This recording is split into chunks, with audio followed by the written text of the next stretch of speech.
اللہ کا سفر کس طرح کیا جائے اور ہم اس سفر میں آنے والی مشکلات کو کیسے دور کریں۔ وہ انسان جو دوڑتا پھرتا ہے، اگر سو جائے تو غافل ہو جاتا ہے، بندہ وہی ہوتا ہے، لیکن زندہ ہو تو زندگی، اور اگر مر جائے تو میت کہلاتا ہے، اگر رونے لگ جائے تو غمگین اور ہنسنے لگ جائے تو شادمان کہلاتا ہے۔ اگر انسان اپنے کسی بھی سفر پر توجہ نہ کرے تو اس سفر سے بے راہ یا گمراہ ہو جاتا ہے۔ ہر سفر کو ایک توجہ چاہیے۔ کچھ لوگ اپنے سفر کے ذریعے اللہ تک رسائی حاصل کر لیتے ہیں۔ اللہ ایسی رسائی والے کو چھپاتا نہیں ہے۔ یہ اللہ کی مہربانی ہے کہ اس نے آپ کو انسان بنایا، دیکھنے والا بنایا، سننے والا بنایا، سوچنے والا بنایا۔ اب اس کا شکر ادا کرو۔ یہ اللہ کا احسان ہے کہ اس نے آپ کے دیکھنے کے لیے کل کائنات بنائی۔ آپ کو ہر چیز بغیر تقاضے کے ملی ہے، تقاضے کے بغیر آپ کو اسلام عطا فرمایا، آپ پر اپنی رحمتیں نازل فرمائی، بلکہ آپ کے مانگے بغیر آپ کا رابطہ رحمت للعالمین صلی اللہ علیہ وسلم سے کرایا۔ اب اللہ کو کیا ضرورت ہے کہ اپنے تک رسائی کرنے والے کو چھپا کے رکھے۔ یہ آپ ہیں جو استقامت نہیں رکھتے اور چلتے چلتے ادھر ادھر ہو جاتے ہیں۔ جس سفر میں آپ کنسنٹریشن یا توجہ چھوڑ دیں تو اس راہ میں آپ بے راہ ہو جاتے ہیں۔ ایک مرتبہ صحابہ کرام رضی اللہ تعالیٰ عنہ نے حضور پاک صلی اللہ علیہ وسلم سے سوال کیا کہ یا رسول اللہ صلی اللہ علیہ وسلم، ہم دین سے کیسے اور کتنی محبت کریں؟ آپ صلی اللہ علیہ وسلم نے فرمایا، دین سے اتنی محبت کرو جتنی دنیا دار دنیا سے کرتا ہے۔ دنیا دار دنیا بنانے کا کوئی موقع نہیں چھوڑتا، اور تم اپنے دین کے لیے کوئی موقع نہ چھوڑو۔ تو بات اتنی ساری ہے کہ دنیا دار ہر موقع پر اپنی دنیا بناتا ہے، کیونکہ اس کا مزاج ہی دنیا ہے۔ اللہ تعالیٰ فرماتا ہے وَمِنْكُمْ مِنْ يَرِدُ الدُّنْيَا، تم میں سے لوگ ہیں جو دنیا کے طلبگار رہیں گے، اور وَمِنْكُمْ مَنْ يَرِدُ الْآخِرَةَ، اور تم میں سے لوگ ہیں جو آخرت کے طلبگار ہوں گے۔ آخرت کے طلبگار کا مطلب ہے دین کا طلبگار ہونا۔ یہ طلبگاری سرسری نہیں ہونی چاہیے، بلکہ جس توجہ سے دنیا دار اپنی دنیا بنانے میں مہم اور مصروف ہے، اسی طرح دین دار اپنے دین کو بنانے میں مہم اور مصروف ہونا چاہیے۔ روحانیت زندگی سے کوئی الگ شعبہ نہیں ہے کہ آپ تسبیح بیان کرو، شکر کرو یا وظیفہ پڑھو۔ اگر آپ دنیا سے توجہ ہٹا کر دین کی طرف لگا لیں تو آپ دیندار ہو جائیں گے۔ کچھ لوگ خوف کی نماز پڑھتے ہیں، اس میں اللہ کا خوف، دوزخ کا خوف اور دنیا کا خوف شامل ہے۔ کچھ لوگ شریعت کی نماز پڑھیں گے کیونکہ شریعت کا حکم ہے۔ بہت کم لوگ ایسے ہیں جو صرف خدا کی خوشنودی کے لیے نماز پڑھیں گے۔ شریعت ایک نظام ہے اور اللہ ایک ذات ہے۔ نظام کسی وقت خاموش ہو جاتا ہے لیکن ذات خاموش نہیں ہوتی۔ اگر آپ اکیلے بیٹھے ہوں تو نظام تو آپ کو کچھ نہیں کہے گا۔ نظام نے تو اذان، نماز، روزہ، حج اور زکوٰۃ سب طے کر دیے ہیں۔ اس کے علاوہ نظام خاموش ہے۔ کچھ کھانے میں یا کچھ پہننے میں فارمولہ آپ پر زیادہ زور نہیں دے گا، لیکن جس وقت آپ اللہ کی طرف رجوع کر رہے ہوں تو آپ کو یہ خیال ہونا چاہیے کہ اللہ تنہائی میں بھی ہے، محفل میں بھی ہے، دولت میں بھی ہے، غریبی میں بھی ہے، پاکیزگی میں بھی ہے، اور آپ کی غیر پاکیزہ زندگی میں بھی ہے۔ وہ کائنات کا مالک ہے، خیر و شر دونوں اس کی طرف سے ہیں۔ اللہ تعالیٰ سے آپ کا کوئی حال مخفی نہیں ہے، اور آپ کی کوئی حالت ایسی نہیں ہے جب آپ اللہ تعالیٰ سے ڈسکنیکٹ ہوں۔ اللہ تعالیٰ سے آپ کا کنیکشن ہر حال میں بحال رہتا ہے اور رہنا بھی چاہیے۔ فارمولہ یا ڈسپلن یا نظام جہاں پر ہے اپنی جگہ صحیح ہے۔ اس ڈسپلن کے علاوہ بھی جو نظام ہے وہ اللہ تعالیٰ کا اپنا ہے۔ اگر آپ کی تنہائی میں اور آپ کے دل میں کوئی بدی آ رہی ہے تو یہاں شریعت کی پکڑ نہیں ہے، لیکن یہاں اللہ کی گرفت آئے گی، کیونکہ اس نے اعمال کو نیت پر مقرر کر رکھا ہے۔ نیت کا فارمولہ نہیں ٹوٹ سکتا۔ اگر دو آدمی بیک وقت نماز پڑھ رہے ہوں اور ایک آدمی کی نیت بد ہو اور دوسرے کی صحیح ہو تو آپ فارمولے کے ذریعے کیسے معلوم کرو گے کہ کس کی نماز صحیح ہے؟ یہ تو پتہ نہیں چل سکتا۔ اگر ایک آدمی بد ہے اور ساری عمر نیکی کرتا ہے تو کیسے پتہ چلے گا کہ وہ منافق ہے؟ منافق وہ ہوتا ہے جو نیکوں میں بھی نظر آئے اور بد لوگوں میں بھی نظر آئے، مومنوں میں بھی پایا جائے اور کافروں میں بھی پایا جائے، دونوں میں مشہور ہونا چاہیے اور جس کا رابطہ دونوں سے ہو تو منافق بھی نیکی میں شامل ہوگا بلکہ نمایاں ہوگا، لیکن اس کے دل میں نیکی وارد نہیں ہوگی۔ وہ حضور پاک صلی اللہ علیہ وسلم کی شان میں قصیدہ بھی لکھے گا لیکن دل سے کبھی قبول نہیں کرے گا۔ مثلا منافقوں نے مسجد بنائی اور حضور پاک صلی اللہ علیہ وسلم کو دعوت دی، اور جب آپ صلی اللہ علیہ وسلم جانے لگے تو ذات حق نے انٹرفیئر کیا کہ یہ مسجد تو مسجد نہیں ہے اور اس کو گرا دینا چاہیے، کیونکہ اس کو بنانے والے دراصل منافق ہیں۔ منافقوں کی تعریف اللہ نے یہ بتائی ہے کہ اگر وہ کلمہ پڑھیں تو بھی جھوٹ ہے۔ اللہ تعالیٰ نے فرمایا کہ اے اللہ کے رسول صلی اللہ علیہ وسلم، جب منافق آپ صلی اللہ علیہ وسلم کے پاس آتے ہیں تو کہتے ہیں کہ ہم گواہی دیتے ہیں کہ آپ صلی اللہ علیہ وسلم اللہ کے رسول ہیں، تو میں تو جانتا ہوں کہ آپ اللہ کے رسول ہیں، لیکن میں گواہی دیتا ہوں کہ یہ جھوٹ کہتے ہیں۔ گویا کہ منافق اگر سچی بات کرے تب بھی جھوٹ ہے۔ یہاں پر کلمہ پڑھنے والا چونکہ منافق نکل آیا تو یہاں آ کے فارمولہ فیل ہو جاتا ہے۔ یہاں پر کلمہ تو سچا ہے لیکن پڑھنے والا جھوٹا ہے۔ اس مقام پر ضرورت پڑتی ہے کہ فارمولے کے علاوہ بھی کوئی بات ہو، کیونکہ جب جھوٹا آدمی سچا کلمہ پڑھے تو بھی جھوٹ ہے، اور اگر جھوٹا آدمی سچا قرآن پڑھے تب بھی جھوٹ ہے۔ ہر چند کے قرآن سچا ہے، لہذا مختلف مواقع پر اگر دو باتیں کوئی سے دو مختلف آدمی کر رہے ہوں تو ان میں فرق ہو سکتا ہے۔ ایک نماز اگر دو آدمی پڑھ رہے ہوں تو ان میں فرق ہو سکتا ہے، ایک کلمے کو دو آدمی پڑھ رہے ہوں تو ان میں فرق ہو سکتا ہے۔ اس فرق کو آپ فارمولے کے ذریعے معلوم نہیں کر سکتے، بلکہ اس فرق کو آپ صرف حقیقت کے ذریعے معلوم کر سکتے ہیں اور ذات کے ذریعے معلوم کر سکتے ہیں۔ تو ذات سے جب تعلق ہو تو اس تعلق میں وحویت ہونی چاہیے اور کنسنٹریشن ہونی چاہیے۔ آپ کی محویت ہی آپ کے سفر کی ضمانت ہے، اس میں کوئی نیا فارمولہ نہیں ہے۔ مثلا داتا صاحب رحمۃ اللہ کا عرس شروع ہوتا ہے تو آدھے لوگ تو بھاٹی گیٹ کی مٹھائیوں تک ہی رہ جاتے ہیں، رونق میلہ، چائے، باتیں، ملاقاتیں، اور آگے دربار کی طرف نہیں جاتے۔ کچھ لوگوں نے اور واقعات کیے، کچھ عزیز میاں کے حوالے ہو گئے اور کچھ نصرت فتح علی قوال کے حوالے۔ قوالوں نے قول کہنا ہے، لکھنے والا اور ہے اور کہنے والا اور ہے، اور اس قابل غور ہے۔ کچھ لوگ لنگر اور کھانے پینے میں مشغول ہو گئے۔ جس بزرگ کا عرس ہو رہا ہے یہ لوگ اس کی سوانح حیات سے بے خبر ہیں، اس کی کتاب سے بے خبر ہیں۔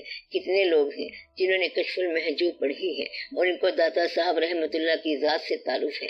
داتا صاحب رحمۃ اللہ اگر خود بھی آ جائیں تو وہ کہیں گے کہ ان لوگوں میں سے میرے پاس تو ایک بھی نہیں آیا۔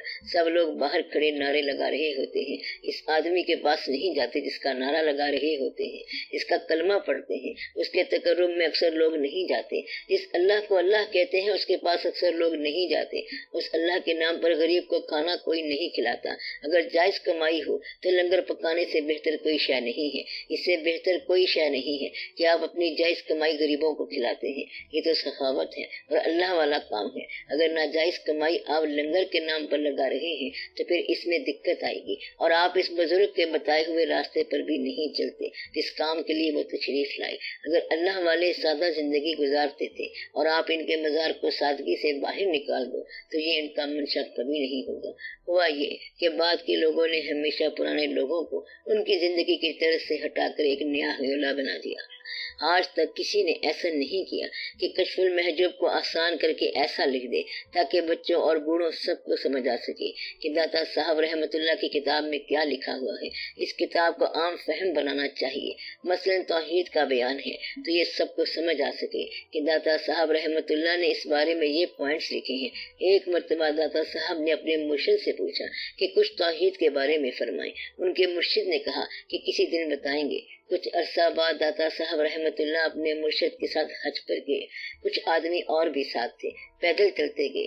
ایک دن ایک جگہ بیٹھے ہوئے تھے کہ گھوڑے پر سوار ایک بزرگ آئے۔ وہ داتا صاحب رحمۃ اللہ کے پیر صاحب کے پاس گئے، سلام دعا ہوئی اور انہوں نے پیر صاحب سے کچھ کہا اور پیر صاحب نے انہیں کچھ کہا اور پھر وہ بزرگ واپس چلے گئے۔ داتا صاحب رحمۃ اللہ نے اپنے مرشد سے پوچھا کہ یہ کون شخص تھے، تو انہوں نے فرمایا کہ یہ تمہارے توحید والے سوال کا جواب تھا۔ داتا صاحب رحمۃ اللہ نے پوچھا کیسے؟ انہوں نے کہا یہ تھے خضر علیہ السلام اور یہ کہہ رہے تھے کہ اگر اجازت ہو تو تو ہم بھی آپ کے ساتھ حج کو چلیں، لیکن میں نے کہا کہ ہمارے ساتھ نہ چلیں۔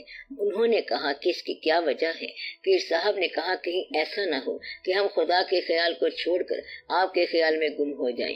تو یہ توحید ہوتی ہے۔ توحید یہ ہوتی ہے کہ منزل کا ایسا خیال ہو کہ راہ سے بے خبر ہو جاؤ تو آپ راستے میں گم نہ ہونا۔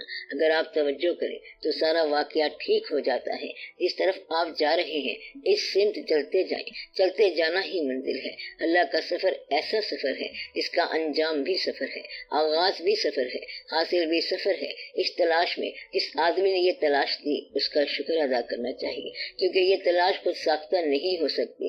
اس کا فارمولہ یہ ہے کہ منزل خود آپ کو تلاش کا موقع دیتی ہے۔ جس نے آپ کو قبول کرنا ہے وہ خود ہی آپ کو سفر پر روانہ کرے گا۔ سفر پر روانہ کرنے والا اور آپ کے ساتھ چلنے والا ہی منزل پر آپ کا استقبال کرے گا۔ ادھر سے آپ کو روانہ کرتا ہے اور وہاں پہ آپ کا استقبال کرتا ہے۔ ادھر سے پیغمبروں کو تکلیف میں ڈالتا ہے اور پھر کہتا ہے کہ تمہیں پیغمبر بنایا ہے، تم پر سلام ہو اور درود ہو۔ اللہ کا فرمان ہے کہ سلام علی نوح اور سلام علی ابراہیم۔ موسیٰ علیہ السلام کی ایک شان ہے لیکن ان کا اپنا گھر نہیں ہے۔ کسی کو گھر سے بے گھر کر دیا، کسی کو گھر سے بے گھر کر دیا۔ یوسف علیہ السلام کو کنویں میں پھینک دیا، بازار میں بکوا دیا اور جیل میں بھی بھیج دیا، اور پھر کہا کہ یوسف علیہ السلام بڑے پیارے پیغمبر ہیں اور ان کا قصہ سب سے احسن ہے، یعنی احسن القصص ہے، سب سے پیارا قصہ ہے اور ان پر سلام بھیجو۔ اللہ کے احسان کا یہ بہت ہی خوبصورت طریقہ ہے کہ اگر آپ کی توجہ اس کی طرف ہو تو تکلیف بھی تعلق کا حصہ ہے، اگر اللہ سے تعلق نہ ہو تو پیسہ بھی عذاب کا حصہ ہے۔ بات صرف تعلق کی ہے، اس کا تعلق اللہ سے ہو وہ ہر حال میں اس سے متعلق رہتا ہے۔ ایسے تعلق میں غریبی بھی خوبصورت ہے، دولت بھی خوبصورت ہے، بلکہ ہر واقعہ خوبصورت ہے، اور اگر تعلق نہ ہو تو ہر حال میں گمراہی ہے۔ اس لیے تعلق والے لوگ ہر حال میں اللہ کے خیال میں رہتے ہیں اور دنیا کا سارا کام بھی چلتا رہتا ہے۔ آپ لوگ توجہ رکھو تو اسی دنیا میں سیریس ہونے کا بڑا موقع ہے، اور اگر آپ توجہ نہ رکھو تو یہ دنیا سیریس ہونے والی نہیں ہے۔ ایک جگہ اسی کائنات کو حجاب حقیقت کہا گیا ہے اور کہا گیا ہے کہ اس کائنات میں حقیقت نہیں ملے گی۔ ایک اور جگہ اسی کائنات کے بارے میں فرمایا گیا ہے کہ یہ کائنات عین عکس حقیقت ہے اور حقیقت اسی میں ملنی ہے۔ اللہ کا فرمان ہے وَمَنْ كَانَ فِي هَذَا أَعْمَىٰ فَهُوَ فِي الْآخِرَةِ أَعْمَىٰ۔ جو اس دنیا میں اندھا ہے وہ آخرت میں بھی اندھا رہے گا، یعنی کہ یہاں آنکھیں کھولنے کا موقع ہے۔ جس نے آگے جا کے دیکھنا ہے وہ یہاں سے دیکھ کے جائے گا۔ اسی کائنات میں سارا راز ہے اور اسی کائنات میں کوئی راز نہیں ہے، یعنی غافل کے لیے ساری کائنات حجاب ہے اور جاگنے والے کے لیے ساری کائنات انکشاف ہے۔ بات ساری آپ کی اپنی ہے، آپ اپنی غفلت سے نکلو۔ یہ نہیں ہے کہ آپ کو کوئی فقیری مل گئی ہے یا کوئی روحانیت مل گئی ہے، صرف یہ ہونا چاہیے کہ آپ میں استقامت پیدا ہو جائے کہ جو کام ہو رہا ہے وہ اللہ کی طرف سے ہو رہا ہے۔ آپ زندگی پر راضی رہنا شروع کر دو۔ جو شخص زندگی پر راضی ہے وہ اللہ پر راضی ہے اور اللہ اس پر راضی ہے۔ کہتے یہ ہیں کہ جس پر اللہ راضی ہو وہ اللہ پر راضی ہو جاتا ہے۔ گلا شکوہ شکایت اور اس فانی زندگی کا کوئی پروگرام نہیں ہوتا۔ پروگرام وہ رکھے جس کو اختیار ملے۔ اس فانی زندگی کے پاس کیا پروگرام ہو سکتا ہے؟ کسی وقت بھی غبارے سے ہوا نکل سکتی ہے۔ تو اللہ کے راستے پر چلنے والے اللہ کے پروگرام پر چلتے ہیں اور اپنا پروگرام نہیں رکھتے۔ آپ اگر توجہ رکھو اور اللہ کے خیال میں رہو تو اس کائنات میں آپ کو وہ واقعہ مل جائے گا، ورنہ انسان ساری عمر سفر کرتا رہتا ہے لیکن منزل سے رہ جاتا ہے۔ باقی یہ بات کہ فیض کیسے ملتا ہے، تو اگر کسی جگہ پر بہت بڑے بزرگ نیکی اور عبادت میں مشغول ہیں اور ان کا بڑا بلند مقام ہے تو اس بلند مقام پر ان کو جو باورچی کھانا پکا کے دے رہا ہے اس کا بھی ایک مقام ہے، حالانکہ اس کے آستانے کے اندر ہونے والے عمل میں شمولیت نہیں ہے، لیکن کھانا اس کے بغیر نہیں چلتا۔ ایسے شخص کی اگرچہ خیال میں شرکت نہیں ہوتی لیکن خیال والوں کے حال میں شرکت ہوتی ہے۔ جو خیال والوں کے حال میں شامل ہوتا ہے وہ بھی شامل ہوتا ہے۔ ذوق خیال صرف توجہ والوں کو ملے گا، اس لیے اپنے آپ کو تیار کرنے کے لیے ضروری ہے کہ بہت سے سرسری خیالات کو چھوڑ دیا کرو۔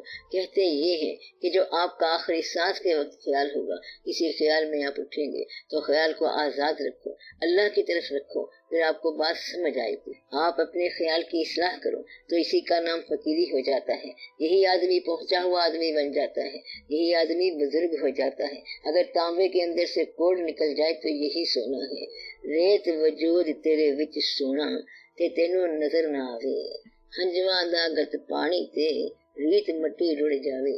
تمہارے وجود کی ریت میں سونا ہے، اگر آنسوؤں کا پانی ڈالو تو ریت اور مٹی بہہ جائیں گے اور انسان صاف ہو جائے گا۔ یہ انسان اگر مسجد میں چلا جائے تو نمازی ہو جاتا ہے، حج پر چلا جائے تو حاجی ہو جاتا ہے، آپ کے خیال کی اصلاح ہو جائے تو آپ مفکر بن جاتے ہیں، اگر آپ ہر وقت اللہ کے خیال میں رہو تو آپ اللہ والے بن جاؤ گے۔ یہ کوئی دقت والی بات نہیں ہے، اللہ کا سفر اتنا مشکل بھی نہیں ہے، اللہ والے کوئی الگ مخلوق نہیں ہے۔ آپ اپنے آپ کو سمجھو کہ آپ کے ذمے کیا کام ہے اور آپ کہاں سے چلے ہو، اور کہیں بے مقصد سفر تو نہیں کر رہے، کہیں ایسا نہ ہو کہ آخر میں یہ کہیں کہ چلتے چلتے عمر کٹی ہے، کہنے کو دو گام چلا ہوں۔